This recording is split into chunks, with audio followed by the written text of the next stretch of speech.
So the Phoenician Scheme was written and directed by Wes Anderson and stars a whole bunch of people, including Benicio del Toro, Mia Threppleton, Michael Cera, Tom Hanks, Bryan Cranston, Scarlett Johansson, Riz Ahmed, Jeffrey Wright, Richard Ayoade, Benedict Cumberbatch. A whole bunch of people appear in this movie. And in this movie, it's about a man named Zsa Zsa Corda, who is played by Benicio del Toro. He is a billionaire. He keeps getting assassinated, and he reunites with his long lost daughter, who doesn't want anything to do with him whatsoever, to basically work on various deals with some of the people that he may have, screwed over the past few years while trying to figure out who is actually assassinating him. So Wes Anderson is one of those filmmakers that no matter what movie they make, I'm going to be excited for it. Wes Anderson, he has his own unique style. If you have not seen any of his movies at this point, just get on that because he's made some very good movies in his career.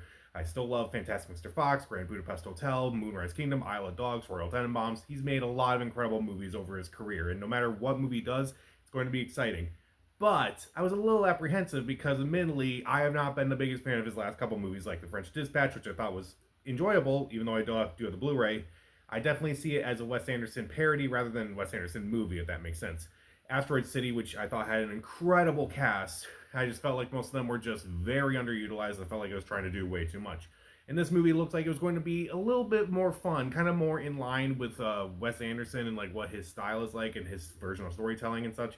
I was definitely curious to see what this movie is going to be like.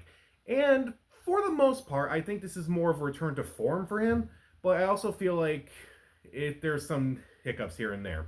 I would say the first third of this movie is really good. The second act kind of loses its way a little bit, but then the third act kind of picks up a little bit with some fun twists and turns.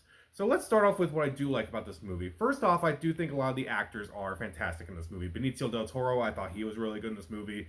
Mia Threppleton, who I didn't realize was actually Kate Winslet's daughter. It's like, now I can see the resemblance of it, and I can definitely tell that she kind of took a lot from her mother in a weird way. I do think her performance is really good. I do like the relationship between her and Benicio del Toro in this movie. Michael Cera surprised me the most in this movie. I have not really been the biggest fan of Michael Cera. I mean, I've enjoyed him in Arrested Development. I've seen a lot of his movies I liked him in. But this may be one of his best performances. I thought he was really good in this movie. Kind of the scene stealer of this whole movie. And he's so full of surprises. I really enjoy his character. Among some of the other actors who do a decent job, Richard Ayoade, who has a supporting role, I thought he did a good job. Benedict Cumberbatch has a pretty good role as well. A lot of the actors in this movie have quirks and such, but then again, this is a Wes Anderson movie, so a lot of these actors do have weird quirks and such every once in a while. Admittedly, I think this movie can be really funny in that it's very dark, it's very dry. Like the opening sequence, admittedly, is pretty funny, not just because some sequences that happen, but just some lines that just happen during this movie.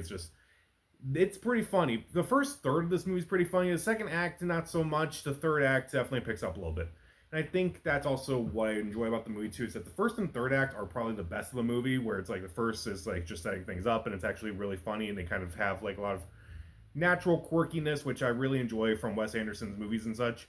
And also in the third act, there's a lot of twists and turns, which admittedly I didn't see coming. And I'm like, this is really cool. This is really fun. It's like, obviously Wes Anderson kind of does things his own way. This is obviously his own version of a spy movie and such. And I kind of want to see him do more of that. I kind of want to see him do more movies where it's like, okay, this is my version of this type of movie, which, he's done that throughout his career, but I wish he would go back to it a bit. The cinematography, too, is absolutely gorgeous. If you see a Wes Anderson movie, you're just automatically going to get great cinematography. Now, this is actually not done by Robert Yeoman, who's done a lot of his movies, but this is actually done by Bruno Del Bonel. And honestly, I couldn't tell the difference at times. You can definitely tell from like some of the paintings that they show in this movie, like where they took inspiration for a lot of these shots. And it is just absolutely gorgeous to look at. Every frame of this movie is an absolute spectacle. And again, there are a lot of fun moments in this movie, particularly in that third act when you kind of see like a lot of the things kind of just fall into place and such. It's actually really fun. Again, I think this is more of a return to form for Wes Anderson because like he's focusing more on the story and the characters themselves rather than like trying to be out there and bizarre and such and just trying to feel like trying to do more with less. And I felt like with movies like The French Dispatch and Asteroid City, it didn't work. But I feel like this movie's kind of, well, not quite as good as something like, say, Grand Budapest Hotel or Moonrise Kingdom. I still think this is like kind of a slow crawl back. But let's talk about some of the things I don't like about this movie. First off, again, the second act, I felt like the movie kind of lost its way a little bit. It's like, it kind of becomes a little bit repetitive at times in the sense like, it's Benicio del Toro and his crew kind of going off after all these people and such, and it can be like repetitive at times. Admittedly, I just said that again. See what I mean? And by the third act, when you kind of get to like a lot of the twists and turns, that's when the movie picks up a little bit. And again, there's some Now, this movie is definitely quirky. You'll hear that a lot about Wes Anderson movies. It's like, oh, they're quirky and such. Well, I feel like this movie is quirky for reasons that are just unnecessary. Like, this movie's unnecessarily quirky. Like, it has like quirky moments that don't really match the overall story. Like, at one point, there's a basketball game, and I felt like it just was a little bit out of place at times. And it was like, okay, Bryan Cranston can play basketball and such. Tom Hanks can't, but it's just kind of funny. Didn't Bryan Cranston play basketball in an episode of Malcolm in the Middle? I forgot.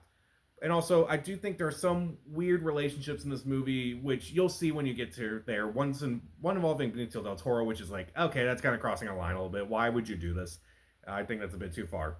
But overall, the Phoenician scheme, I feel like, is definitely a step in the right direction for Wes Anderson. It's back to more of the story itself rather than trying to be out there and trying to do as much as you can.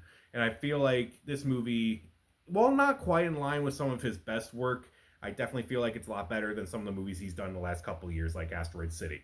So, but the Venetian Scheme has a lot of great performances, particularly Benicio del Toro, Mia Thruppleton, Michael Cera especially, Rich Ayoade, who is really good in the movie as well. It's pretty funny. It's gorgeously shot. There are fun twists and turns every now and then. But I do think at times it can be a bit slow. There are some weird relationships in this movie which I feel like are pushing it. And again, some moments are just kind of quirky, but they don't really make sense, at least in some other movies, like, say, Moonrise Kingdom, when it was quirky. I felt like it at least fit the characters and fit what they were trying to go for. This movie's just kind of odd at times. Which, again, if you've seen Wes Anderson movies, you'll know when a movie's odd. You'll know when it's odd, but you'll kind of enjoy it. If you enjoy Wes Anderson's movies, you'll definitely enjoy this one. I'll give The Phoenician Scheme 3 out of 4 stars. See it. So, what are your favorite and or least favorite Wes Anderson movies? Comment down below, subscribe to the channel. This is Pat, and stay safe.